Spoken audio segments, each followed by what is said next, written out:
saya ikuti dari Alkitab itu kan di Alkitab itu kan ada istilah perjanjian lama sama perjanjian baru. Ya, istilah yang dibuat oleh gereja, iya betul. Artinya Yesus itu sebenarnya waktu dia jadi manusia, dia umurnya cuma 30 tahun dia waktu dia jadi manusia itu. Maksudnya abang ini apa? Maksudnya abang ini Yesus itu tadinya itulah Bapa Elohim gitu maksudnya? Elohi ini di agama Islam itu apa itu artinya Elohi itu? Tuhan, sembahan atau ilah.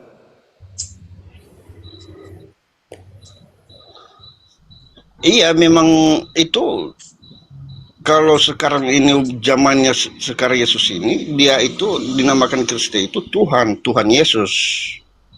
Iya, maksudnya inilah yang saya bahas. Kalau di Islam itu kan Nabi Isa diberi kekuatan, wajar dia nabi. Tapi kalau di Anda, Yesus diberi kekuatan, itu tidak wajar karena dia Tuhan. Makanya itu, aku kan berpatokan dari tema abang ini, Yesus menerima kekuatan. Sebenarnya bukan dia menerima, udah ada kian kekuatannya. Bagaimana tidak menerima tertulis begitu? Coba Anda baca Lukas 22 nomor 44. Seorang malaikat memberi kekuatan kepada Yesus. Iya sih, memang kita tujuannya di situ, cuman kalau malaikat itu yang sebenarnya dari Allah sendiri itu, dia artinya waktu dia di bumi ini, dia dilindungin Allah. Itu lagi parah itu, Tuhan dilindungi gimana? Ya iyalah, artinya makanya kalau Kristen ini berdebat sama Islam itu memang betul gak nyambung memang. Ya, yang nggak nyambung abang katanya Tuhan kok dilindungi sama Tuhan, Tuhan diberi kekuatan oleh Tuhan. Maksudnya Anda ingin mengatakan kalau Yesus itu Tuhan yang apa istilahnya kita bilang KW gitu, bukan Tuhan asli. Karena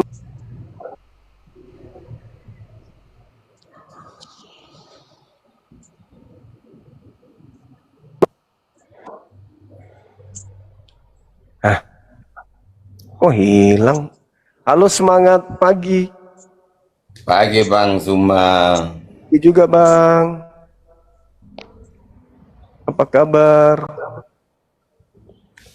Kabarnya baik abangku. Sehat Siap. selalu juga ya Bang ya. Sehat. Oke, jadi ini tadi pembahasan apa nih Abang? Ya, masih tema kita, masih tema yang kemarin. Yesus menerima kekuatan.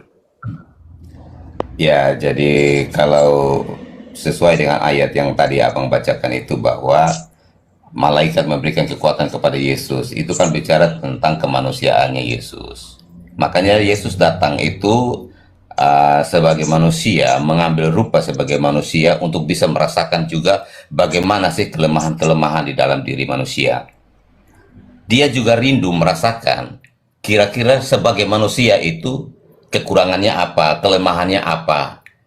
Dan sebenarnya kalau sebagai manusia bisa tidak untuk bisa mengatasi situasi-situasi yang sulit, contohnya seperti itu. Bisa tidak manusia itu menang atas dosa. Bisa tidak manusia itu bisa menang atas kelemahannya. Nah, tujuan Yesus menjadi manusia itu untuk memberikan teladan juga kepada kita manusia, bahwa sebenarnya Yesus bisa menanggung itu, kita juga seharusnya bisa. Jadi walaupun dia mengambil rupa sebagai manusia, bukan berarti dia telah kehilangan jati dirinya, keilahiannya, tidak. Nah, selama dia menjadi manusia, kemanusiaannya ya berfungsi 100%. Sementara Tuhan itu kan berbicara tentang gelar. Ini berbicara tentang pribadinya yang bernama Yesus ya, dalam kemanusiaannya Bang ya. Karena kalau merujuk kepada Yesus yang sebelum menjadi manusia adalah Sang Firman. Nah, Firman ini juga adalah Tuhan. Makanya Yohanes 1 ayat 1 itu mengatakan bahwa pada mulanya adalah Firman. Firman itu bersama-sama dengan Allah dan Firman itu adalah Allah. Makanya Yesus juga mengatakan kepada Bapa, Yohanes 17 ayat 5, permuliakanlah aku dengan kemuliaan yang telah aku miliki sebelum dunia dijadikan. Jadi secara keilahian, Yesus adalah Sang Firman itu yang sudah ada sebelum dunia dijadikan. Bahkan di dunia dijadikan oleh Dia. Makanya kalau pertanyaan, kenapa dia menerima kekuatan, dia Tuhan. Nah, selama dia datang, itu dia sebagai manusia, Bang, bukan sebagai Tuhan. Walaupun dia bergelar Tuhan. Makanya dijelaskan juga bahwa dia mengosongkan dirinya, mengambil rupa sebagai manusia. Itu saja tujuannya, Abang. Dia menjadi manusia itu apa? Supaya merasakan juga kelemahan-kelemahan yang pernah dialami dan dirasakan oleh manusia. Punya ketakutan, punya ngantuk, punya lapar. Jadi semua natur manusia itu ada di dalam pribadinya. Nah, kita lihat, ketika ia dicobai pun sekalipun, ia tidak kalah dengan cobaan itu. Coba kalau waktu Adam dan Hawa digodai iblis, dan mereka tidak mengikuti perintah iblis untuk makan buah terlarang, manusia tidak akan disebut manusia berdosa. Nah, Yesus datang ini untuk mengembalikan citra manusia yang sebenarnya hakikatnya itu punya kuasa.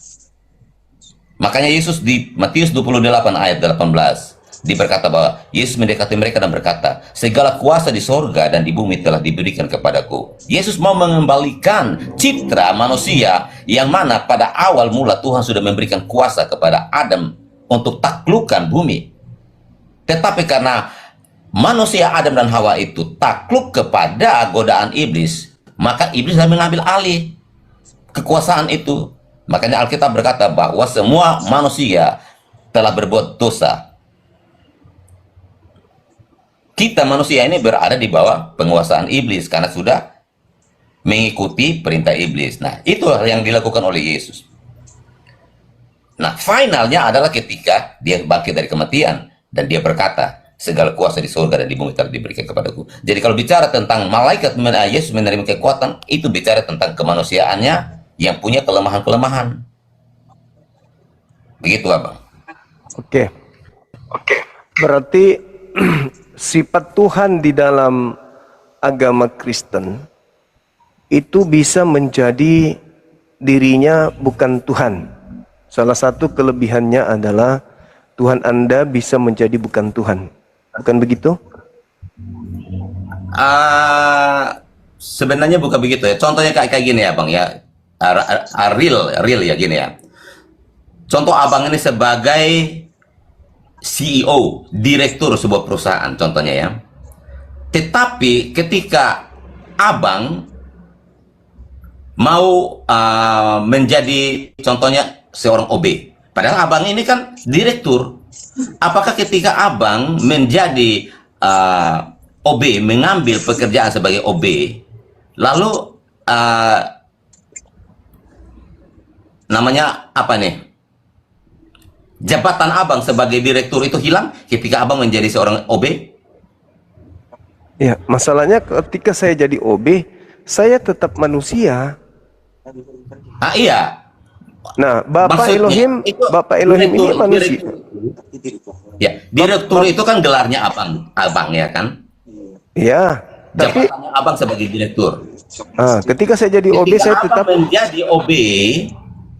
Ketika Abang menjadi OB, menyamar menjadi OB, apakah jabatan Abang sebagai direktur itu hilang?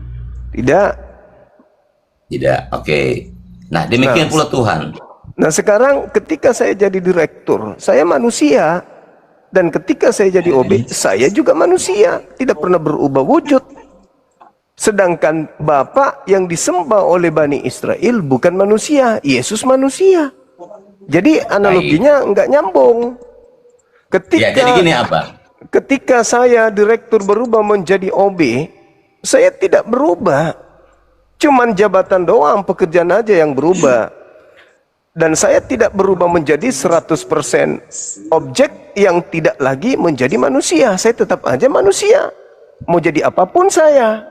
Nah sekarang Yesus, kenapa dia diberi kekuatan? Ya karena dia manusia, dia bukan Tuhan. Dan Anda mengatakan dia turun ke bumi, kemudian untuk menjadi manusia, berarti tadinya bukan manusia. Kalau saya direktur manusia, menjadi OB tetap manusia. Yesus manusia, sedangkan Bapa bukan manusia. Itu analogi yang keliru. Maka ketika Tuhan Anda menjadi manusia, bukan Tuhan, berarti Tuhan abang ini menjadi bukan Tuhan. Kan menjadi bukan Tuhan dia. Oke, itu pemahamannya abang, nggak masalah. Saya nggak mempermasalahkan itu. Tetapi di sini yang perlu kita pahami, Tuhan yang dimaksudkan di sini seperti apa, ya? Kalau Tuhan yang dimaksudkan di Matius 28 ayat 18 itu berbicara tentang kurios. Artinya dia penguasa, dia pemilik. Nah, kalau Yesus di dalam keilahiannya sebagai firman, dia adalah pencipta juga. Makanya Yohanes 1 ayat 3 mengatakan bahwa segala sesuatu dijadikan oleh dia. Jadi ketika Yesus datang sebagai manusia, gelarnya dia kan gelar Tuhan. Tuhan di sini artinya kurios, artinya pemilik, penguasa. Makanya dibilang bahwa segala kuasa di sorga dan di bumi telah diberikan kepadaku. Jadi sorga dan bumi itu sudah berada di bawah kuasanya Yesus. Nah sebelumnya kan diambil alih oleh iblis nih. Nah ketika Yesus datang dan dia mengalahkan iblis melalui kebangkitannya dari kayu salib, kuasa itu diambil kembali. Jadi tidak menjadi milik iblis lagi. Ya, ini bukan masalah wewenang, ini masalah hakikat diri. Tuhan saudara turun menjadi manusia. Manusia adalah makhluk. Tidak mungkin makhluk ini adalah Tuhan, dan tidak mungkin Tuhan ini adalah makhluk. Ketika Tuhan Anda turun menjadi manusia, sama dengan Tuhan Anda turun menjadi bukan Tuhan. Artinya ketuhanan Tuhan Anda itu hilang ketika dia menjadi manusia. Makanya Tuhan Anda diberi kekuatan. Kenapa? Karena pada saat dia manusia, dia bukan Tuhan. Dia bukan Tuhan. Dengan kata lain, Tuhannya orang Kristen bisa menjadi bukan Tuhan. Jadi di sini abang poinnya, Yesus ini walaupun dia datang sebagai manusia di dalam kemanusiaannya, tetapi dia punya otoritas sebagai Tuhan. Kita bisa buktikan di dalam kemanusiaannya, otoritas keilahiannya sebagai Tuhan tetap menyertai dirinya. Kita lihat ya. Pertama kali ketika ada pesta di Kana, nah saat itu kan anggur habis nih. Lalu Maria ibunya berkata kepada Yesus, anggur habis. Terus Yesus bertanya, bilang sama Maria begini, apa engkau mau dariku ibu? Waktuku belum tiba. Yesus katakan, waktuku belum tiba. Artinya dia belum bisa mendemonstrasikan kuasanya sebagai Tuhan yang penuh dengan otoritas itu. Dia bilang, waktuku belum tiba. Tetapi apa kata Maria? Lakukan apa yang diperintahkan. Nah saat itu ketika Yesus berkata kepada para pelayan, ambillah air dan taruhlah ke dalam tempayan itu. Ketika mereka menyediakan tempayan isi air, lalu Yesus katakan, cedoklah dan bawalah kepada pemilik pesta. Nah ketika pemilik pesta itu mencoba anggur itu, kok ini anggur paling enak? Lalu dia bertanya kepada mempelai laki-laki, kenapa kalian itu menyimpan anggur yang terbaik? Nah di situ Yesus membuktikan bahwa dia punya kuasa karena dia itu Tuhan. Itu yang pertama. Yang kedua, ketika para murid bersama-sama dengan dia di atas kapal, lalu kapal itu datanglah badai yang begitu hebat dan ketakutanlah murid-murid. Terus murid-murid ini membangunkan Yesus. Lalu Yesus menegur mereka. Bahkan Yesus menghardik badai itu, maka badai itu berhenti seketika. Dengan kuasa yang ada di dalam dirinya sebagai manusia, tetapi dia punya otoritas dan kuasa, maka badai pun takluk kepada dia. Sehingga murid-muridnya berkata, siapakah orang ini sehingga badai pun takluk kepada dia? Itu yang kedua. Mujizat-mujizat yang lain juga Yesus lakukan.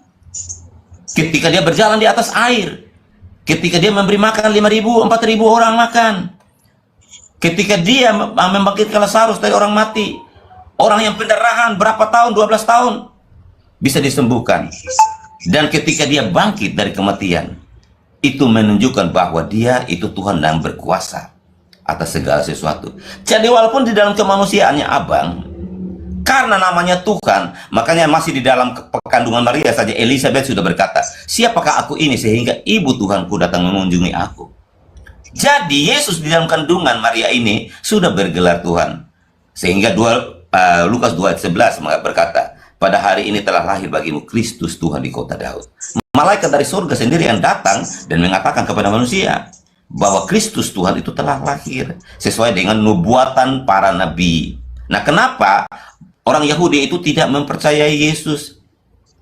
Karena ketika Yesus datang, mereka berharap bahwa Yesus ini bisa menyelamatkan mereka dari penjajahan. Karena itu mereka mau memaksakan Yesus untuk menjadi raja atas Israel. Tetapi apa kata Yesus? Kerjaanku bukan dari dunia ini.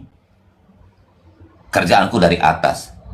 Dan tujuan Yesus datang ini bukan untuk menjadi raja, tetapi untuk menebus dosa manusia. Maka Yesus berkata, Anak manusia datang bukan untuk dilayani, melainkan melayani dan memberikan nyawanya menjadi tebusan bagi banyak orang. Gitu apa? Oke, baik.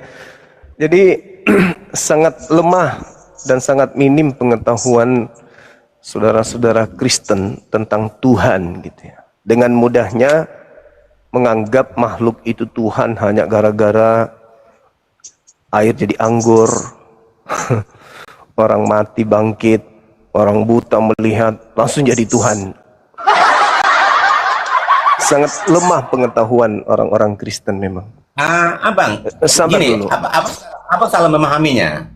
Sabar Bukan dulu, karena dia melakukan mujizat-mujizat itu baru dia jadi Tuhan. Lalu Tetapi apa? memang dia sudah Tuhan, makanya dia melakukan mujizat-mujizat. Oh, nggak bisa. Anda jangan menyepelekan isi Bible. Kalau Anda lihat khotbah Petrus aja dulu. Di dalam KPR 2 nomor 22. Orang Israel harus tahu yang aku maksud adalah Yesus dari Nazaret. Seorang perantara yang ditunjuk oleh Tuhan untuk melakukan mujizat tanda-tanda kekuatan yang dilakukan oleh Allah melalui perantaraan Yesus. Itu dalil. Jangan anggap sepele itu. Lalu bagaimana dengan kesaksian Yesus? Ini kesaksian Yesus nih. Makanya saya sering mengatakan Kristen itu anti Yesus. Di dalam pengakuan Yesus Yohanes 5 nomor 36. Ada kesaksianku yang lebih penting dari kesaksian Yohanes Pembaptis. Bahwa semua pekerjaan yang aku lakukan, pekerjaan itulah yang aku lakukan sekarang, dan pekerjaan itulah yang bersaksi tentang aku, bahwa Bapaklah yang telah mengutus aku. Artinya bahwa mujizat-mujizat yang Anda rangkai untuk Anda jadikan Yesus itu Tuhan, justru menurut Yesus itu adalah bukti kalau dia itu adalah utusan Tuhan. Jadi mujizat yang dilakukan Yesus adalah mujizat yang membuktikan kalau dirinya utusan, bukan membuktikan dirinya adalah Tuhan. Lalu kemudian di dalam Yohanes 4 nomor 34, apa kata Yesus? Makananku adalah melakukan apa yang diperintahkan. Apa yang diperintahkan? Apa yang diperintahkan oleh Tuhan itulah yang aku kerjakan. Makanya ketika dia mengatakan aku tidak dapat berbuat apa-apa dari diriku sendiri, itu bukti bahwa Yesus itu bukan Tuhan. Aku tidak dapat berbuat apa-apa, kata Yesus. Kesaksianku mujizat adalah bukti bahwa aku utusan. Bukan utusan setan, tapi utusan Tuhan. Petrus menambahi bahwa yang melakukan mujizat itu bukan Yesus, tetapi Bapa atau Elohim atau Tuhan melalui perantaraan Yesus. Makanya saya katakan bahwa orang Kristen itu sangat lemah konsep Tuhan. Tuhan itu dianggap mainan, Tuhan itu dianggap makhluk. Sikit-sikit melihat manusia bisa menyembuhkan, Tuhan. Orang bisa jalan di atas air, Tuhan. Kayak ajaran pagan, Bang. Orang-orang Roma, Yunani melihat Paulus bisa bermujizat, ini dewa ini, dewa ini. Nah, itulah Kristen. Kelemahan Kristen itu tidak mengenal Tuhan itu apa. Sehingga setiap melihat manusia yang super, Wah, dianggap Tuhan, dianggap dewa. Itulah kelemahan itu, Bang. Silakan. Ya, baik.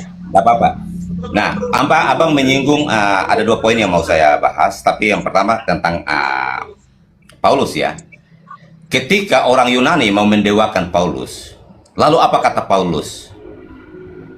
Ketika Paulus berjalan di tengah-tengah kota itu, lalu Paulus mengatakan kepada mereka, karena di situ ada sebuah tulisan, kepada Allah yang tidak dikenal. Kepada Allah yang tidak dikenal. Makanya di situ baru Paulus masuk dan memberitakan, ini Allah yang tidak dikenal ini seperti ini. Jadi ketika mereka mau mendewakan Paulus, Paulus menolak itu. Karena Paulus memang bukan Tuhan. Tetapi Paulus mengatakan bahwa kepada Allah yang tidak dikenal inilah yang akan aku beritakan. Nah, itu yang pertama. Yang kedua, seperti analogi tadi yang saya sampaikan kepada abang. Abang sebagai seorang direktur, tetapi ketika abang menyamar menjadi OB, nah karyawan-karyawannya abang itu pasti sudah tahu, oh abang ini sedang menyamar. Sehingga ketika abang sebagai OB pun memerintahkan kepada salah satu manajer contohnya, maka manajer itu pasti akan taat dan melakukan apa yang abang perintahkan, walaupun dia seragamnya OB. Tetapi otoritas yang ada pada abang sebagai direktur itu tidak terbantahkan. Manajer itu akan melakukan apa yang diperintahkan. Karena apa? Bukan melihat seragam OB-nya, tetapi melihat jabatan abang sebagai direktur. Nah, itu pun yang dilakukan oleh Yesus. Sebagai kemanusiaannya yang penuh dengan kelemahan pun, dia punya otoritas atas segala sesuatu yang ada di muka bumi ini. Makanya ketika dia perintahkan anggur menjadi air, menjadi anggur, air menjadi anggur. Ketika dia perintahkan badai untuk berhenti, badai pun berhenti. Ketika dia perintahkan kepada Petrus, buang jalamu di sebelah kanan, padahal Petrus ini sudah menjala semalaman, tidak mendapat ikan. Tetapi ketika Yesus katakan kepada Petrus, tebarkanlah jalamu di sebelah kanan, saat itu pun sepertinya, padahal Petrus ini jago loh, nelayan, semalaman gak dapat tangkap ikan, 1 ekor pun gak. Tetapi di siang hari itu, pagi itu, Yesus katakan, buanglah jalamu di sebelah kanan. Tiba-tiba ikan-ikan yang besar itu berkumpul semua, dan Petrus mendapat tangkapan yang besar. Ikan saja tunduk kepada Yesus, sehingga ketika diperintahkan buang jala, mendapatkan ikan. Nah, ini berbicara tentang otoritas, kuasa yang ada di dalam dirinya merupakan otoritas tertinggi. Jadi Tuhan di sini berbicara tentang otoritas yang ada. Oke. Punya power. Oke. Saya pingin simple aja. Yesus melakukan mukjizat itu bukti bahwa dia Tuhan menurut Yesus nih, atau dia utusan Tuhan. Menurut Yesus, mukjizat-mukjizat yang dilakukan oleh Yesus itu bukti dia utusan Tuhan atau bukti dia Tuhan menurut Yesus. Jadi gini abang, memang kami Kristen tidak menolak bahwa Yesus itu diutus. Bukan Kristen, Bung, bukan Kristennya. Kalau Kristen, ya sudah, Kristen itu lemah pengetahuan tentang Tuhan. Kristen begitu melihat Yesus bisa melakukan mujizat, wah ini Tuhan, itu Kristen. Ini Yesus yang saya tanya. Saudara saya ini seorang pendeta. Menurut Yesus, segala mukjizat yang Yesus lakukan untuk membuktikan dirinya Tuhan atau untuk membuktikan dirinya utusan Tuhan? Menurut Yesus. Sebenarnya nggak nyambung pertanyaannya abang ini. Loh, tunggu dulu. Anda nggak nyambung, saya nggak nyambung atau Anda? Saya bertanya, Yesus melakukan segala mukjizat itu untuk membuktikan kalau dia adalah utusan Tuhan agar diterima sebagai utusan Tuhan oleh umatnya, atau untuk membuktikan bahwa dia adalah Tuhannya Abraham yang turun berpura-pura jadi manusia? Jadi gini abang, Yesus itu melakukan mujizat itu bukan untuk membuktikan bahwa dirinya dia itu utusan atau apa dia Tuhan. Tetapi memang inilah abang, maaf nih abang. Inilah bukti bahwa abang itu lemah pengetahuan tentang ajaran Yesus. Bahkan saya berani mengatakan abang ini anti Yesus. Yohanes 5:36, ada kesaksianku. Masa kesaksian Yesus pun ditolak? Ada kesaksianku bahwa pekerjaan, apa pekerjaan itu? Mukjizat, tanda-tanda, kekuatan. Pekerjaan itu yang bersaksi tentang aku, bahwa aku adalah Tuhan atau utusan Tuhan.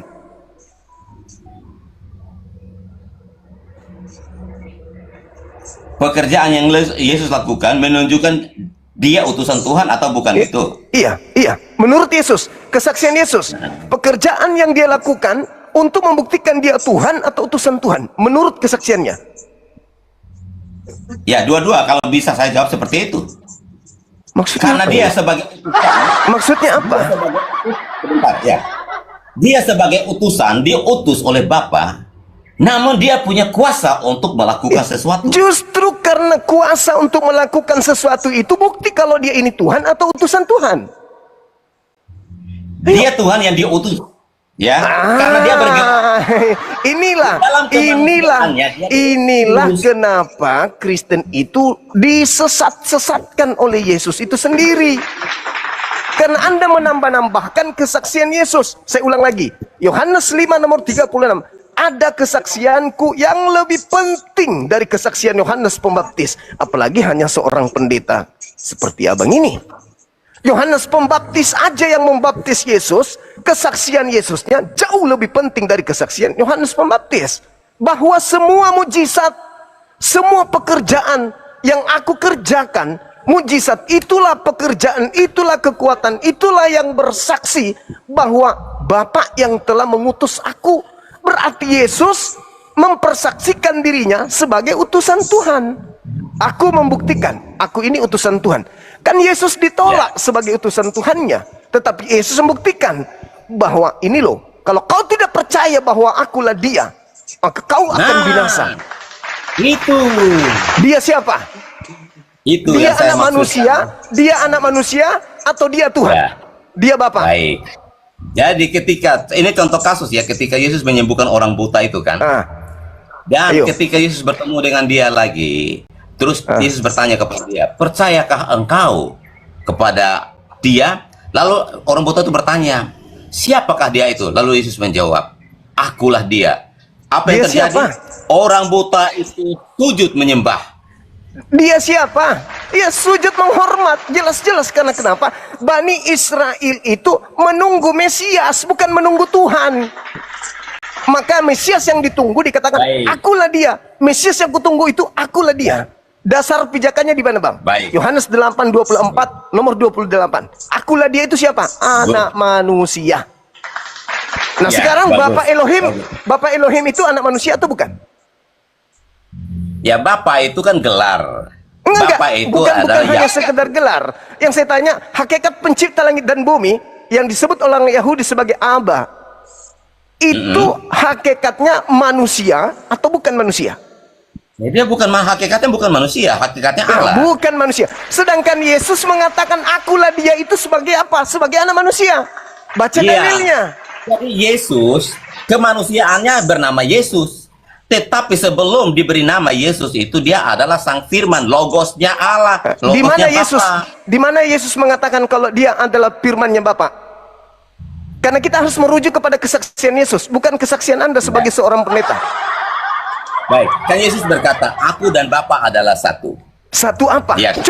Coba Anda runut dulu. Satu dalam hakikat. Oh, enggak yaitu ada. Allah. Karena Ini dia. Inilah saudara harus Anda sadari penyesatan Nah, jadi yang gini Anda ya, lakukan.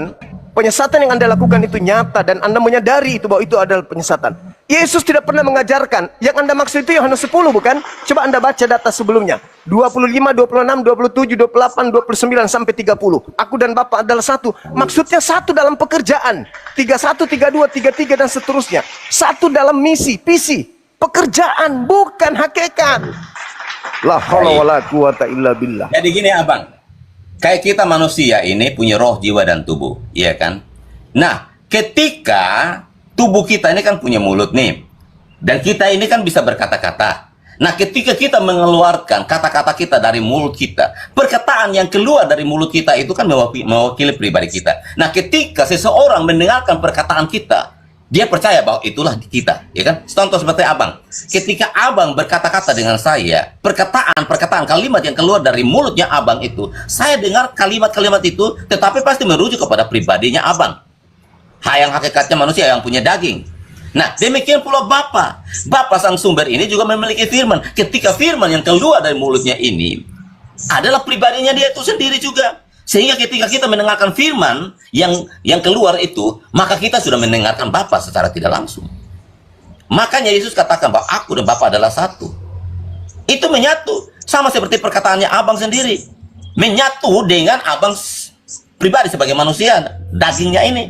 Hanya karena perkataan itu yang keluar. Makanya ketika kita juga melakukan sesuatu, lalu kita ditangkap, perkataan kita menyakiti seseorang, kita ditangkap. Yang ditangkap kita atau perkataan kita? Kita, karena kita sumbernya. Kenapa bukan perkataan? Kenapa bukan perkataan? kita katakan? Kalau Ya, gini, Abang. kalau perkataan itu adalah kita, kenapa bukan perkataan itu aja yang ditangkap?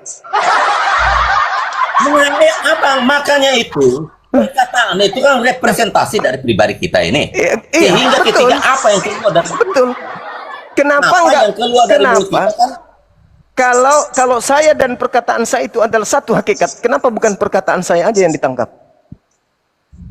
Anda mendengarkan perkataan saya kan? Ya, bukan saya yang Anda dengar, tapi perkataan saya kan? Tangkap aja perkataan saya itu. Kalau itu adalah saya. Nah, Abang, makanya Kenapa kan bukan perkataan? kita ini kan Kenapa bukan mewakili perkataan pribadi itu yang kita ditahan? sendiri. Kenapa Nah, bukan perkataan makanya itu yang ditahan? Makanya saya mau mempertanyakan ini, Abang. Apakah kenapa bukan perkataan Abang yang ditangkap, tetapi Abang yang ditangkap? Iya, karena dua pribadi yang berbeda. Karena perkataannya Abang. Bukan. Karena itu adalah dua pribadi yang berbeda. Tetapi sumbernya satu. Sama. Sumber segala sesuatu di alam muka bumi ini, sumbernya satu, yaitu dari Tuhan. Kenapa bukan perkataan saya yang dipenjara? Kenapa harus saya? Toh perkataan saya adalah saya. Penjarakan aja suara saya. Kan itu sama halnya mempenjarakan saya. Kan aneh. Begini. Ya, jadi kan Abang sudah berkata tadi itu bahwa kalau Tuhan sendiri mau menciptakan sesuatu, lalu kalau tidak ada perkataan dari mulutnya, kira-kira bisa tercipta nggak? Bisa. Hah? Bisa. Bagaimana? Tuhan maha berkehendak. Tuhan maha berkehendak. Coba Anda buktikan kepada saya di mana Tuhan menciptakan air. Di mana dia berfirman jadilah air. Ayo. Ada. Bacakan saya di Bible. Jadilah air. Ada. Ada, Bang? Enggak ada. Jadi tidak semua itu Tuhan menciptakan harus kemudian Anda dengarkan, harus Tuhan itu berfirman. Tidak. Ada enggak Tuhan mengatakan jadilah air? Enggak ada itu. Enggak ada itu. Nah, untuk itu kembali kepada kesaksian Yesusnya. Kesaksian Yesusnya tentang dirinya. Apakah dia Tuhan atau dia utusan Tuhan? Itu dulu. Kan saya sudah jelaskan ke Abang. Dia memang diutus. Kami nggak menyangkal itu. Bukan masalah Tapi dia dia memang berjelas. diutus. Bukan masalah dia diutus. Kesaksian dia, dirinya itu Tuhan atau utusan Tuhan. Itu dulu. Ya, dua-duanya. Di mana? Di mana dia bersaksi bahwa aku adalah Bapa? Aku adalah Elohim. Di mana dia bersaksi begitu? Abang, Yohanes 1 ayat 1 itu kan sudah jelas tuh. Itu bukan kesaksian Yesus. Lagian, kalau Anda membaca Yohanes 1 nomor 1, bukan Yesus yang dibahas di situ. Yesus nanti tampil ketika dikatakan firman itu menjadi daging. Maksudnya apa? Perkataan Tuhan menjadi daging. Apa perkataan Tuhan? Maria, Tuhan mau engkau hamil dan lahirkan seorang anak dan hendaklah engkau bernamai dia Yesus. Maka firman Tuhan itu menjadi daging. Maksudnya kehendak Tuhan agar Maria hamil, benar-benar melahirkan.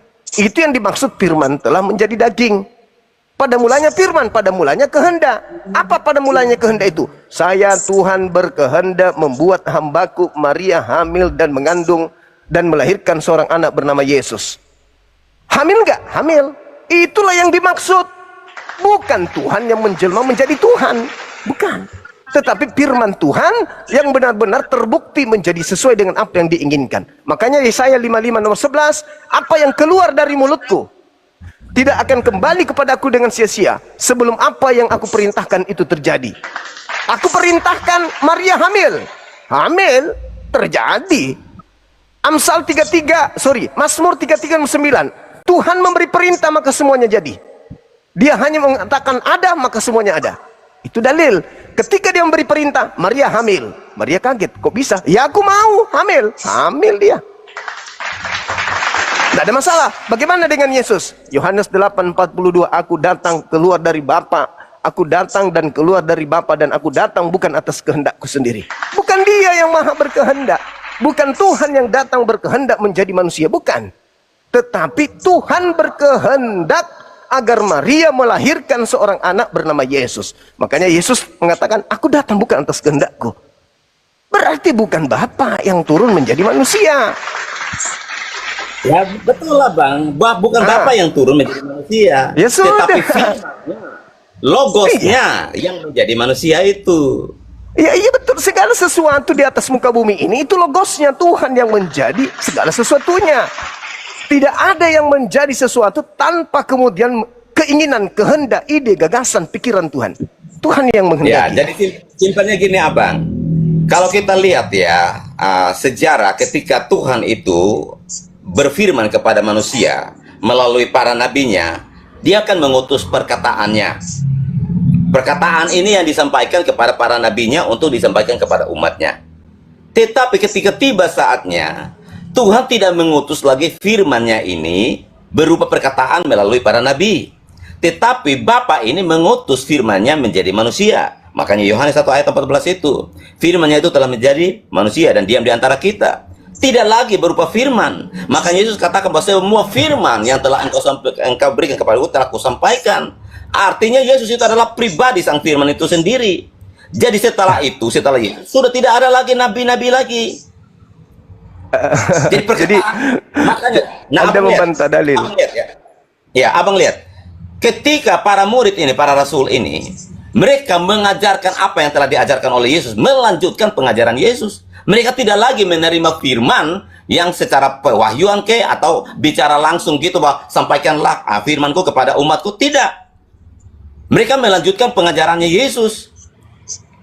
Begitu Bang. Oke. Jadi tidak lagi berupa wahyu. Coba Anda lihat pengakuan Yesusnya di dalam Yohanes 12:44-50. Apa yang Yesus katakan di situ sih sebenarnya? Dia itu penerima firman. Firman yang diterima itu adalah perkataan Tuhan.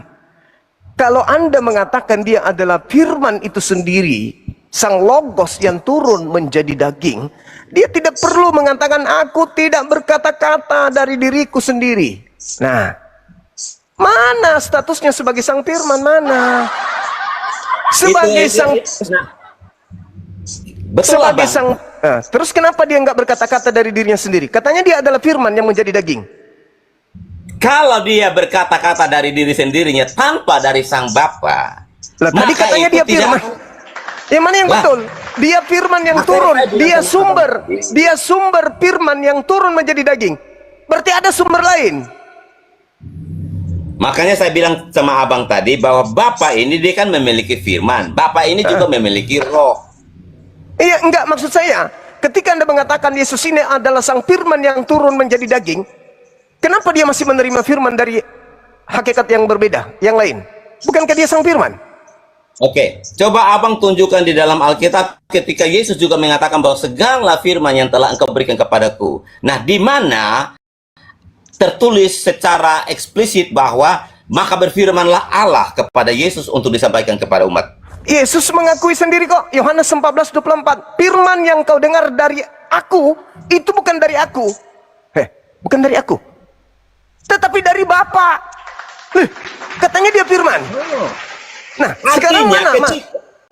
Ya, jadi gini mana posisinya dia sebagai sang firman? Kalau dia masih mendengarkan, masih menerima firman, bahkan berkata-kata bukan dari dirinya sendiri. Yohanes 12:49. Aku berkata-kata bukan dari diriku sendiri. Loh, katanya sang firman. Gimana? Makanya itu Abang, segala firman yang telah engkau berikan kepadaku telah kusampaikan kepada mereka. Nah, pribadinya Yesus itu adalah sang firman itu, sehingga segala sesuatu yang diajarkan keluar dari Yesus itu kan dari Bapa itu kepada melalui dirinya itu. Karena kemanusiaannya hanya sebagai media untuk penyampaian firman itu. Bagaimana cerita? Jadi yang menjadi manusia ini apa? Apa yang menjadi manusia Yesus ini apa? Itu kan hanya sebagai media. Enggak, bukan hanya sebagai media. Kenapa Abang jadi ambigu? Tadi katanya sang firman jadi daging, kenapa sekarang sebagai media? Bukankah dia ini adalah sang firman yang menjadi daging? Artinya bahwa sang sumber, pabrik, tempat proses firman dari Tuhan sudah menjadi daging. Maka dia harus menjadi sumber satu-satunya yang memiliki otoritas untuk menyampaikan firman, karena dia adalah firman itu sendiri. Faktanya kan tidak begitu. Yesus yang turun menjadi manusia tidak bisa memproduksi perkataan. Dia hanya menerima dari hasil produksi sang Bapa. Yohanes 12:49. Apa yang dikatakan di sana? Aku tidak berkata-kata dari diriku. Nah, abang sendiri sudah menyampaikan bahwa perkataannya dia adalah produk dari Bapa, betul? Kenapa harus produk dari Bapa? Bukankah dia sang pabrik yang memproduk firman itu? Jadi apa maksudnya saudara Kristen mengatakan sang firman menjadi daging? Kalau ternyata sang firman ini ternyata masih tidak bisa memproduksi firman. Maksudnya apa? Abang, jadi kalau apa yang dilakukan Yesus itu berbeda dari apa yang disampaikan oleh Bapa, maka tidak akan sinkron. Makanya tidak akan ada ayat aku dan Bapa adalah satu. Loh, itu lagi. Kalau Bapa, aku dan Bapa adalah satu, berarti ada dua entitas yang berbeda. Kalau ada kata bersama, itu berarti ada dua pribadi yang berbeda, lalu kemudian bersama-sama. Itu salah memahaminya kalau itu adalah Yesus, adalah Tuhan itu sendiri. Karena di situ masih bersama-sama. Sementara ilmu ahad, ilmu esa, keesaan, mentauhidkan Tuhan itu tidak ada unsur lain dengan unsur lain disatukan menjadi satu. Dan Anda harus paham, ketika dia mengatakan aku dan Bapa adalah satu, itu berbicara, sekali lagi, itu berbicara mengenai pekerjaan, Pak. Baca nomor 36-nya. Ya, hakikat ya. Di mana Yesus mengatakan? Di mana Yesus mengatakan aku dan Bapa satu hakikat? Kasih dalil. Aku dan Bapa adalah satu di sini, artinya mereka itu Yesus dan Bapa ini hakikatnya sama, yaitu Allah. Maka Yesus katakan bahwa Allah. Bung, kalau Anda mengatakan Allah. Kalau Anda Yesus itu adalah Allah sendiri. Karena bagi pemahaman orang Yahudi, kenapa orang Yahudi itu mau merajam Yesus pakai batu? Karena apa? Yesus katakan aku anak Allah. Bagi pemahaman Yahudi, ketika engkau mengklaim engkau anak Allah, engkau sudah menyamakan diri sebagai Allah. Oh, salah. Anda keliru. Coba Anda baca di nomor 34. Ini sudah sering saya katakan. 34, 36, 35, 36. Masihkah kau mengatakan aku menghujat Allah karena aku adalah penyampai firman? Bukankah di dalam kitab Tauratmu dikatakan siapapun yang diserahi tugas untuk menyampaikan firman, maka dia adalah Allah. Terbukti di Kejadian 7 nomor 1, Musa penyampai firman, dan Musa kemudian disebut sebagai apa di sana? Musa disebut sebagai Bapa, sebagai Elohim. Nah, itu dia. Allah. Maka Yesus pun. Jadi gini abang, sebentar abang, supaya kita samakan persepsi dulu. Karena gelar Allah yang disematkan kepada kita manusia itu bukan Allah Maha Pencipta, beda dengan Allah Sang Sumber. Ya, Yesus gimana? Kalau Yesus, sematan Yesus bahwa dia ada Allah, dia ada Tuhan, memang dia naturnya sebagai Tuhan, sebagai Allah, keilahiannya. Di sini keliruannya. Coba Anda berikan bukti. Di mana bukti Yesus itu adalah hakikat Allah itu sendiri, di mana? Bermukjizat, dia mukjizat sebagai manusia. Makananku adalah melakukan pekerjaan yang diserahkan Bapa kepadaku. Itu pekerjaan diserahkan, berarti dia tidak sehakikat dengan Bapa. Aku datang menjadi manusia bukan atas kehendakku sendiri, tidak sehakikat dengan Bapa. Aku berkata bukan dari diriku sendiri, tidak sehakikat dengan Bapa. Lalu mana yang sehakikat itu mana? Sehakikat itu hanya muncul dari gereja demi untuk mengkudeta pencipta langit dan bumi dengan mengangkat Yesus yang datang di Pulau Patmos tersebut. Itu aja intinya. Tidak ada Yesus mengajarkan aku satu hakikat. Bagaimana bisa dia satu hakikat sementara dia manusia? Dia menyadari, dia berdoa dan seterusnya. Itu mustahil. Anda bisa mengajarkan kepada kita itu sesuatu, Masya Allah, barakallah saudara Rasul, sesuatu yang tidak masuk akal, tidak rasional, bertentangan, mutlak bertentangan. Ketika Yesus mengatakan kesaksianku, bukankah Yesus ketika dibaptis, inilah anakku kepadanya aku berkenan, dengarkanlah dia, percayalah dia, ikutilah dia. Terus kenapa Anda tidak mau percaya dia? Kenapa Anda tidak mendengarkan dia? Segala mukjizat yang kulakukan adalah bukti bahwa aku adalah utusan. Oke, baik. Jadi abang, tidak masalah. Abang mau menganggap Yesus itu sebagai utusan pun tidak masalah. Nah, saya seperti abang sampaikan tadi, apakah abang percaya kepada Yesus? Saya percaya dia adalah utusan Tuhan pencipta langit dan bumi untuk kaumnya Bani Israel. Makanya saya memperoleh hidup yang kekal. Tidak masalah. Tidak masalah. Abang mau percaya dia sebagai utusan pun tidak masalah. Yang penting di sini saya mau tanya sama abang. Sungguh-sungguh abang percaya kepada Yesus? Saya percaya kepada utusan Tuhan yang lahir tanpa ayah, yang saudara sebut Yesus, kami sebut Isa. Saya percaya itu. Dia utusan Tuhan yang datang di tengah-tengah kaumnya Bani Israel dengan mujizat membangkitkan orang mati, membawa hikmah Injil, meluruskan Torah kepada kaumnya Bani Israel, yang memberitakan akan datangnya Nabi yang akan datang, yang memberitakan tentang Roh Hamed yang akan datang. Saya percaya itu. Dan ajaran beliau dibengkokkan oleh orang-orang Farisi demi untuk mengkudeta beliau dilantik menjadi Tuhan. Kalau abang sudah menyinggung tentang Roh Hamed itu berarti sudah salah jalur abang. Lah itu fakta tertulis begitu, gimana? Ya. Itu tertulis. Jadi gini, Kak, beliau memberitakan akan datangnya Roh Hamed, itu tertulis di Bible dan itu tertulis di Al-Qur'an As-Sam. Ismuhu Ahmad. Ya. Gimana itu? Jadi kalau abang mengatakan bahwa ada tertulis di Bible tentang Roh Hamed itu, kalau kita mengartikannya saja, itu tidak merujuk kepada nama seseorang. Dan kalau Roh Hamed itu, ya saya belum baca Ibraninya ya, original teksnya. Tetapi kalau abang merujuk itu kepada Muhammad, sementara janji itu Yesus berikan kepada murid-murid, itu di abad pertama. Nah, bagaimana janji kepada murid-murid itu datang setelah mereka sudah mati ratusan tahun, abang? 600 tahun, 700 tahun, baru datang yang namanya Roh Penolong itu. Padahal janji itu diberikan kepada para murid-murid. Seharusnya para murid inilah yang pertama kali menerima janji itu. Bagaimana abang bisa menarasikan bahwa itu merujuk kepada Muhammad? Oke. Don Ditan sendiri juga sudah mengklaim itu tidak benar. Ini kata Don Ditan loh, kalau merujuk kepada Muhammad tidak nyambung, abang. Oke, baik. Sekarang begini, janji Yesus dalam Yohanes 16 menyertai engkau selama-lamanya. Ya. Nah, sekarang apakah murid Yesus itu sudah hilang? Lenyap? Tidak ada lagi? Baik, jadi janji Yesus itu kepada murid-murid dan kepada pengikutnya, artinya Roh Kudus ini adalah pribadi yang akan menyertai semua umat manusia yang percaya kepadanya sampai hari kiamat nanti. Nah, coba kita deteksi. Apa ciri-ciri Roh Kudus? Yohanes 14 nomor 26. Dia akan mengingatkan segala sesuatu yang telah aku katakan kepadamu. Sekarang kalau saya tanya saudara, apakah betul orang Kristen ini punya Roh kebenaran atau Roh Kudus? Firman pertama yang Yesus sampaikan kepada muridnya itu firman yang mana? Firman pertama yang disampaikan kepada Yesus,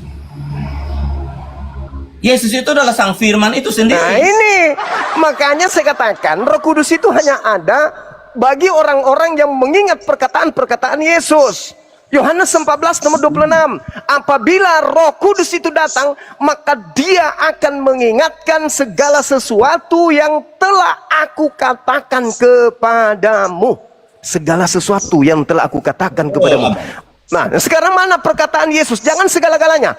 Perkataan pertama yang Yesus katakan kepada muridnya itu perkataan yang mana? Buktikan kalau Anda punya Roh Kudus. Nggak nyambung sebenarnya pertanyaan. Lu kok nggak nyambung, abangku? Coba Anda baca Yohanes 14 nomor 16. Aku akan minta kepada Bapa agar Bapa mengutus seorang penolong lain, Roh Kudus, Ruah Hamed, Roh kebenaran, penghibur. Nomor 26-nya, dia ketika datang akan mengingatkan segala sesuatu yang telah aku katakan kepadamu. Sekarang kita buktikan, apakah di Anda ada Roh Kudus? Ya, ada. Kalau ada Roh Kudus di Anda, berarti Anda ingat segala sesuatu yang pernah Yesus katakan. Tutup Bible Anda. Saya mau uji. Apa perkataan pertama yang Yesus katakan kepada muridnya? Tutup Bible. Mengingat kan? Mengingat berarti di sini. Mana Roh Kudusnya? Tidur. Saya bukan. Yesus mengatakan Roh Kudus itu akan mengingatkan Kan berarti harus penghafal. Mengingat itu di mana, Bang? Mengingat itu di dalam buku, di kitab, atau di dalam sini? Oke, di dalam Oke. otak. Oke, baik. Dan saya kira sudah selesai untuk sementara, Bang. Kita ada tamu, Dinda Julius. Assalamualaikum. Waalaikumsalam warahmatullahi wabarakatuh. Iya, ada yang ingin disampaikan, Dinda. Ini saya sedikit lagi mau tutup, mau Jumatan. Bang Kindom, Oke, terima kasih, mungkin, Bang. Habis aku Jumat boleh sedikit- kita lanjut. Oke, baik kalau. Terima kasih ya, Bang Kia. Thank you, Bang. Ya, makasih. Nanti Siap. Bang Hasan naik lagi. Iya, Bang. Selain Sehat selalu, Bang. pengumuman, mungkin saya mau sampaikan hal kecil aja ya. Jadi yang pertama, Siap. teman-teman, tadi kan dia bilang, oh itu kan disampaikan kepada para murid gitu kan. Bagaimana mungkin hal yang akan terjadi di masa depan? Ya, Nabi Muhammad SAW kan datang ratusan tahun kemudian gitu. Oh, bagaimana mungkin disampaikan ke murid loh?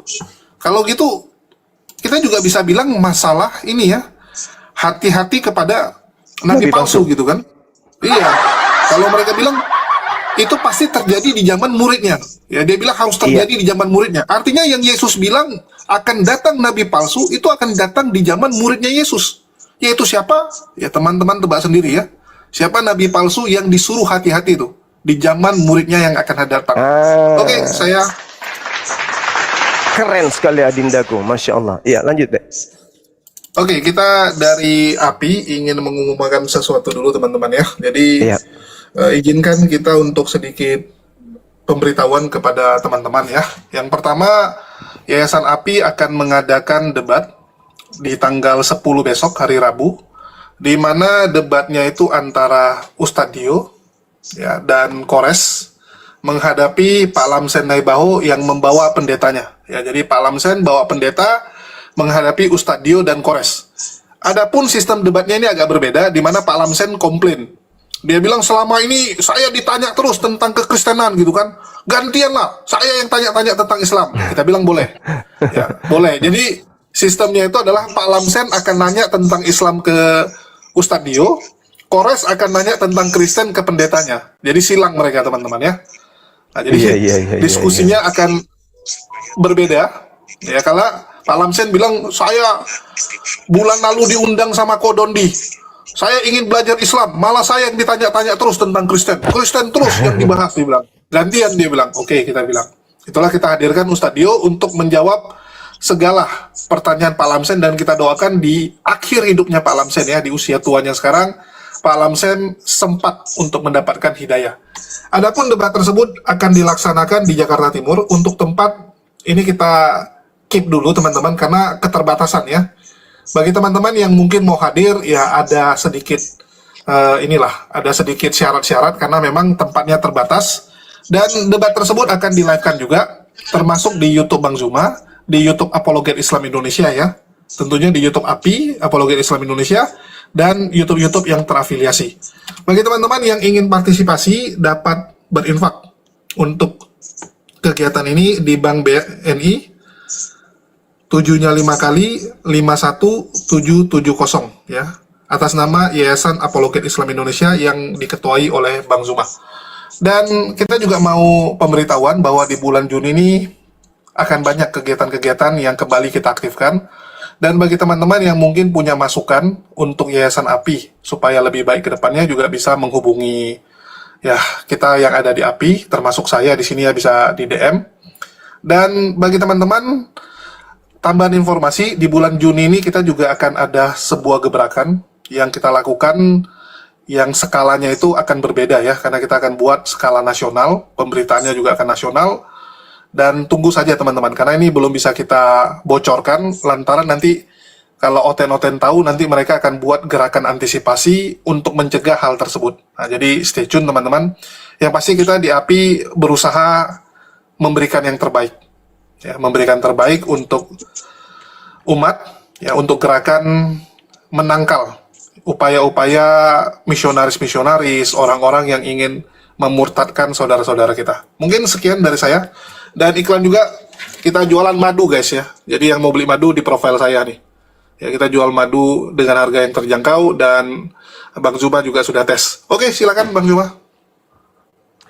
Baik adindaku, Masya Allah, Barakallah Fik. Jadi sahabat-sahabat sekalian saya umumkan, Dinda Julius ini sekarang adalah sekretaris umum Apologet Islam Indonesia.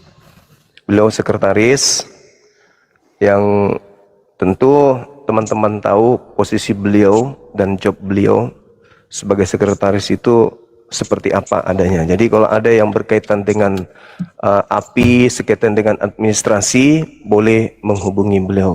Ya. Bismillahirrahmanirrahim. Agak tuh begitu. Jadi teman-teman sekalian silakan untuk berkomunikasi dengan beliau, DM beliau bila mana ada hal-hal yang penting terkait dengan Apologet Islam Indonesia, termasuk hubungannya dengan yang mu'alaf. Ya, yang mau mu'alaf, yang sudah mu'alaf, ketika ada masalah bisa menghubungi beliau. Ada kontak beliau kok, sebagai sekretaris beliau umumkan. Kayaknya sudah ada nomornya di bio beliau. Begitu teman-teman sekalian. Nah, terkait debat offline Pak Lamsen, ya siapkan tenaga saudara-saudara untuk tertawa dalam waktu yang lama gitu ya. Karena saya yakin sejak pembukaan sampai penutupan, Tapi sekali lagi, pasti tertawa kita. kalau bisa, ya, Nanti sampaikan salamku deh. kalau bisa kalau ada informasi-informasi gitu. Gimana? Nanti sampaikan salamku kalau sudah ketemu Pak Lamsen. Oh, pasti video call, Pak. Oh iya juga sih. Pasti ujungnya video call. Siap. Mungkin itu aja. Ya, lanjut, Bang. Iya. Oke. Karena di sini tempat kita sedikit lagi Jumatan, teman-teman. Sementara kita rehat dulu. Insya Allah kita jumpa lagi sebentar.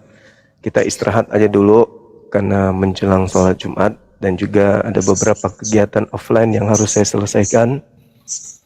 Berhubung ini awal bulan Juni, ya, maka banyak pekerjaan harus saya upayakan rampung sebelum pertengahan bulan.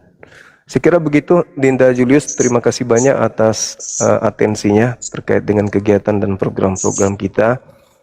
Dan kalau ada hal yang mungkin krusial untuk dibicarakan, bisa kembali ke grup untuk membahas apa yang perlu, apa yang penting untuk kita bahas. Sekira gitu. Dari semalam itu ada yang ingin syahadat, tetapi terkendala dari keluarga. Keluarganya masih menahan. Jadi ada 3. KTP-nya sudah ada yang 2 menyerahkan KTP ke saya, dan juga sudah video call, dan juga ada 1 lagi yang belum menyerahkan KTP. Itu berasal dari teman dari adik ipar yang juga mu'alaf. Kita doakan teman-teman kita yang sudah mau bersyahadat ini tidak terlalu banyak rintangan dan halangan, khususnya dari keluarga-keluarga mereka. Seperti itu. Oke Dinda, mungkin masih ada yang mau disampaikan?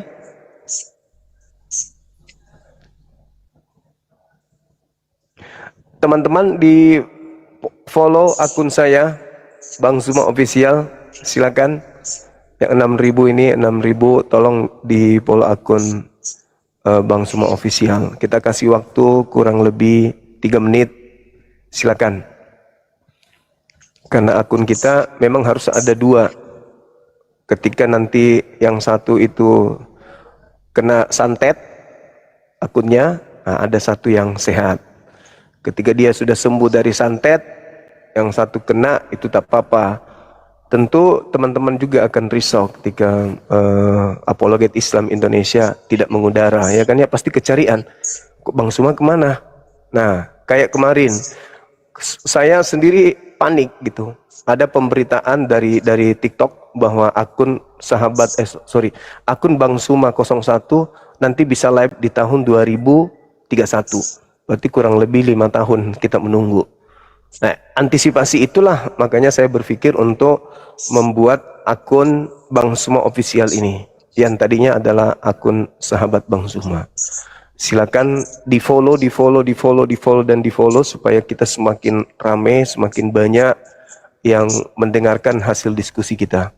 Anda lihat bagaimana saudara kita pendeta Kingdom begitu gigih memperjuangkan agamanya, akidahnya, tetapi ujung-ujungnya apa? Doktrin, dogma, membantah konsep utama dari ajaran Yesus. Pondasi utama Yesus dibongkar oleh beliau. Ya, tiang utama yang Yesus tanamkan sebagai utusan Tuhan ke tengah-tengah kaumnya itu dibongkar habis oleh beliau.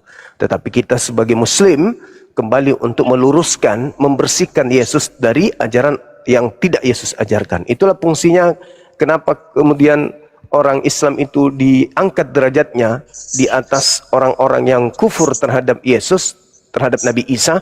Itu karena tugas kita adalah membersihkan Nabi Isa dari sanggahan, ucapan-ucapan, doktrin, dogma terhadap Yesus atau Nabi Isa dalam pandangan Islam, dari orang-orang yang tidak bisa mempertanggungjawabkan keimanannya berdasarkan dalil yang ada di kitab mereka sendiri. Jadi musuh mereka adalah Yesus, musuh mereka adalah Bible itu sendiri, ucapan-ucapan Yesus itu sendiri. Kalau kita jeli, teman-teman jeli, bagaimana seorang pendeta atas nama Kingdom tadi memperjuangkan doktrin gereja, doktrin agamanya untuk menghantam akidah Islam agar umat Islam itu paham bahwa Yesus adalah Tuhan yang turun ke bumi, Yesus adalah Allah ya yang turun ke bumi menjadi manusia bla bla seterusnya. Itu keteteran ketika kita berikan data, kita berikan dalil terkait dengan Yesus itu sendiri. Ucapan Yesus itu sendiri adalah musuh mereka. Makanya saya berani mengatakan di tengah-tengah saudara-saudara, di depan seorang pendeta tadi, saya katakan bahwa Kristen itu sebenarnya adalah anti-Yesus. Anti-Yesus. Dan itu bisa dibuktikan sebagaimana yang saya pertontonkan tadi. Yesus mempersaksikan dirinya sebagai apa? Saudara pendeta mempertontonkan imannya kepada khalayak banyak bahwa Yesus itu adalah Tuhan itu sendiri. Kita minta dalil, tak sanggup dia tunjukkan. Di mana Yesus mengatakan aku sehakikat dengan Bapa, itu enggak ada. Nah, itulah bukti bahwa Yesus hanyalah rasul, utusan, pencipta langit dan bumi untuk kaumnya Bani Israel. Saya kira begitu. Baik teman-teman, terima kasih banyak atas kebersamaannya. Mohon maaf ketika ada kata, ada kalimat yang kurang berkenan. Terima kasih sudah memfollow akun kita ini, Bang Suma Official. Semoga semuanya bisa menjadi amal jariah bagi kita. Dan kepada teman-teman saya Kristen, ketika ada kata, ada kalimat, kebenaran yang saya sampaikan sempat menyentil perasaan, pikiran saudara, silakan siapkan waktu untuk datang di sini. Kita bahas tentang tema ini, tentu dengan cara-cara elegan. Bukan dengan cara-cara kejengkelan, kebencian seperti yang dipertontonkan oleh teman-teman kita Kristen yang lain. Oknum tapi ya oknum. Seperti itu. Jadi saya minta maaf ketika kebenaran yang saya sampaikan ini sempat kemudian menyakiti perasaan saudara. Tujuannya supaya kita teredukasi apa sih ajaran Yesus sesungguhnya itu. Bukankah yang Anda amini dan amalkan setiap hari itu hanyalah doktrin dan dogma? Adakah Yesus mengajarkan dia sehakikat dengan Tuhan?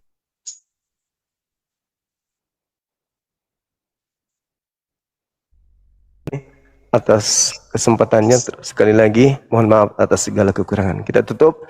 Subhanakallahumma bihamdi asyhadu an la ilaha illa anta astaghfiruka wa atubu ilaik. Salam tauhid, salam satu Tuhan. Jayalah Islam kita, jayalah Indonesia kita. Takbir, Allahu Akbar, Allahu Akbar. Assalamualaikum warahmatullahi wabarakatuh.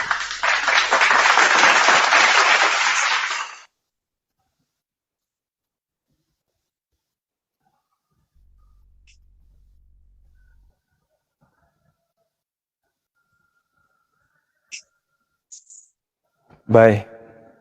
Udah, kasih ya. Nanti kita jumpa lagi teman-teman. Semangat terus. سيئت وجوه الذين كفروا سيئت وجوه الذين كفروا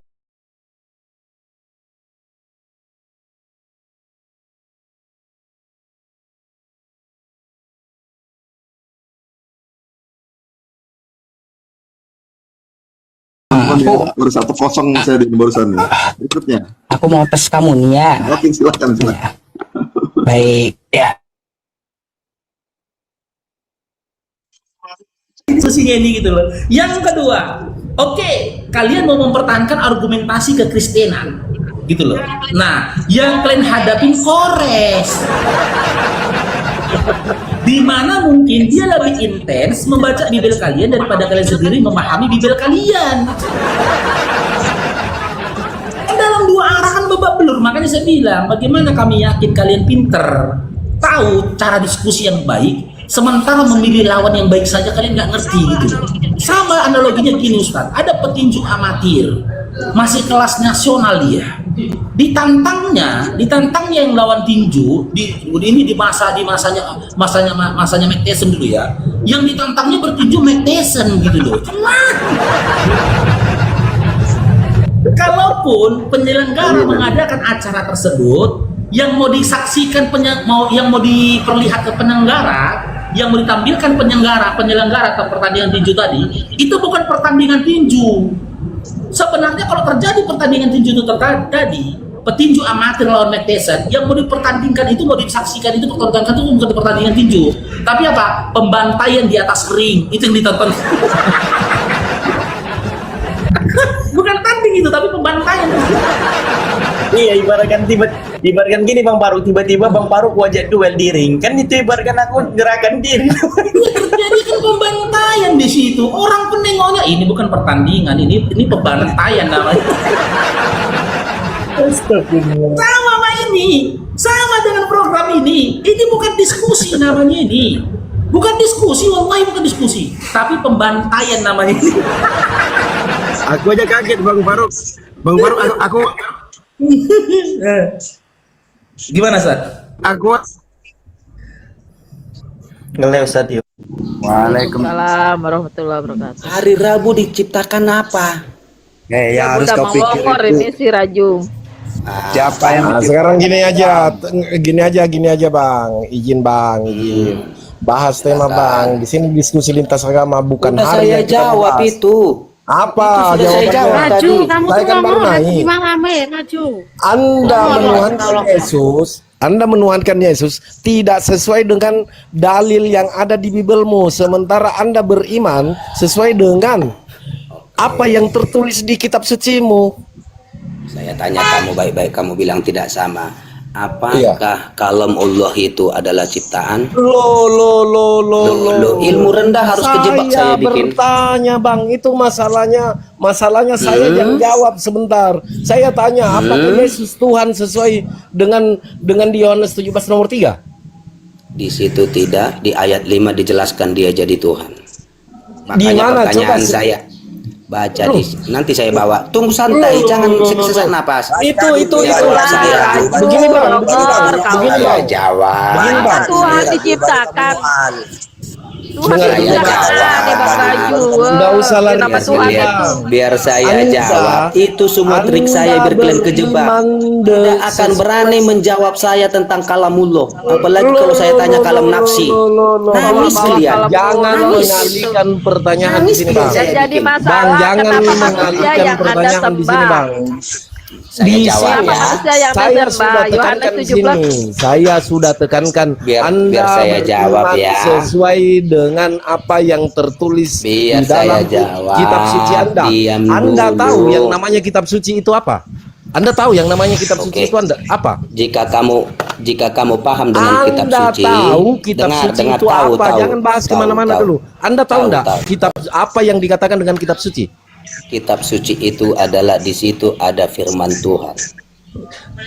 Di situ ada firman Tuhan atau firman Tuhan semua? Tidak harus semua. Tidak harus semua. Berarti kalau tidak harus semua, Mau saya bawa? Sudah Mau hilang saya dong bawa? sucinya. Mau saya Sudah bawa? hilang dong sucinya. Kamu paham firman Tuhan? Dengar. Oke, saya lanjut. Saya Dengar kamu. dulu. Oh, lanjut, Belum selesai lanjut. yang satu, kau pindah ke yang satu. Satu-satu, Kalau bukan Bang, firman jelasin ya. Allah, kalau cuma sebagian firman Allah, berarti bukan kitab suci namanya, Bang. Oke. Ya. Gimana? Oke, Lagian pertanyaan kalau saya. kitab suci, Bang. Kalau belum selesai. suci itu tanpa noda, itu suci. Biar saya jawab. Ini ada hewan, Baik. turunkan dulu Biar hewan saya itu. jawab. Saya Begini, jawab baik-baik. dengar dulu pertanyaannya, jangan jawab. Kalau kan benar masalah itu kitab suci. Kalau benar Benar. kitab suci, tidak kontroversi. Yang lain Saya bilang jawab. manusia, yang Saya- lain bilang Tuhan. Biar Yang mana saya yang benar? jawab. Dengar santai. Pertanyaanmu tadi kan kitab suci itu adalah firman Tuhan. Firman Tuhan dapat dipahami tidak? Saya bertanya Dapat bang, lah, tidak Bang. mungkin saya tidak Dapat. paham Dapat kalau saya lah. tidak, kalau saya Dipahami. saya kasih pertanyaan tidak mungkin saya pahami. Yang tidak paham di sini Anda, apa yang dimaksud dengan firman Tuhan, Bang? Kamu salah orang sama saya. Kamu yang Jawab. salah orang. Firman Tuhan itu Jawab dulu. Apa yang saya Jangan jawab? kemana-mana. Tadi kamu bilang kau pahami. Apa yang saya jawab? Apa yang saya jawab? Apa Firman arti- Tuhan itu adalah perkataan Allah. Perkataan Apa arti Allah. Firman alif Tuhan lam menjadi roh? Sudah Jawab jelas. itu. Jangan Apa kemana-mana Suka kau. begitu. Apa Bang ya- apa Raju, pertanyaan, Bang Apa Raju gitu, arti deketin alif orang. lam roh? Betul-betul biadab Kau kau. paham. Belum Kau bilang kasih paham tadi. jawaban, sudah ngasih pertanyaan. Belum ngasih jawaban. Inilah hewan-hewan penyembah Memang makhluk sudah kau jadi-jadian. bilang. Penyembah Raju. makhluk Jadi, Bang jadi-jadian Liam, inilah Bang Liam. contohnya penyembah makhluk jadi-jadian. Selain Ditanya malah perkataan- bertanya. Alif lam Bang roh, Liam. alif lam roh. Bang Nisam. Bang Nisam, selain dari kata perkataan firman itu bisa dikatakan pesan itu, Bang. Iya. Tadi kamu sudah jangan jelas berubah-ubah. ya. Tadi kamu Sudah bilang kamu jelas. paham. Firman itu artinya Sudah pesan. jelas. Bukan perkataan. Saya ganti. Saya ganti. Kalau bisa dikatakan diganti, ya pokoknya sih. firman itu kata-katanya. Jawab pertanyaannya, Kamu jangan paham lihat nggak KBBI. artinya? Enggak ada iklan mampu jawab. Lihat Nggak mampu lihat jawab. KBBI. Jawab pertanyaannya sebelum Lihat dia menjawab. KBBI dulu, Bang. Nggak Apa mampu itu jawab firman? kalian sama saya. Jawab pertanyaannya Firman sebelum itu dia apa? menjawab. Firman itu apa? Pesan itu, kalau mau tahu. Boleh lihat KBBI. Tadi kamu KBBI. bernarasi, kamu bisa memahami. Itu mulutmu yang bilang tadi. Pertanyaan Bang, saya. jangan pernah Apa saudara-saudara arti jangan pernah Yasin? jawab Jawab. pertanyaannya sebelum Karena dia kau nggak menjawab. mampu jawab. Bukan tidak Jawab. mampu menjawab, justru kau yang aku tidak tanya mampu ke menjawab. Tidak menjawab pertanyaan seseorang, lantas bertanya kembali. Itu Dari namanya tadi saya jawab. dasar Dari penyembah tadi manusia saya jawab. jadi-jadian. Apa Dari jawabannya? tadi saya jawab. Raju babi anjing tolol Kristen babi. Nah, kan inilah agamamu manusia mengajarkan. jadi-jadian beginilah. Apakah ini yang Beginilah sosok penyembah manusia inikah yang jadi-jadian. diajarkan agamamu? Beginilah penyembah manusia jadi-jadian. Manusia jadi-jadian kalau tahu. Tahu tidak tahu kalau Penyembah manusia jadi-jadian itu kamu. Domba, Tahu anak tidak? domba, binatang dia itu. Tahu tidak kamu Al, tahu tidak kalau memberi minum seekor anjing dosanya dihapus. Kalau kau saya kasih minum nggak dihapus dosa saya. Lebih mulia anjing dari kau sebenarnya. Paham? Bang, kata itu. sebaik apapun ya? penjelasan Anda tetap terkutuk Belajar sesuai kau. dengan Belajar. Galatia 3:13. Silakan kau jawab, Fakri. Anda menyembah Silakan kau- manusia terkutuk, berarti Anda terkutuk juga. Apapun penjelasan Anda, kebaikan tentang Tuhan Anda, dia tetap terkutuk, Bang. Jadi kalau Anda menyembah manusia terkutuk, Anda pasti terkutuk juga. Dan tidak sebaik apapun penjelasan Anda tentang Tuhan Anda, dia tetap terkutuk, Bang. Yang namanya terkutuk Makanya ya Bang terkutuk. Raju, Anda diturunkan moderator aku, ya moderator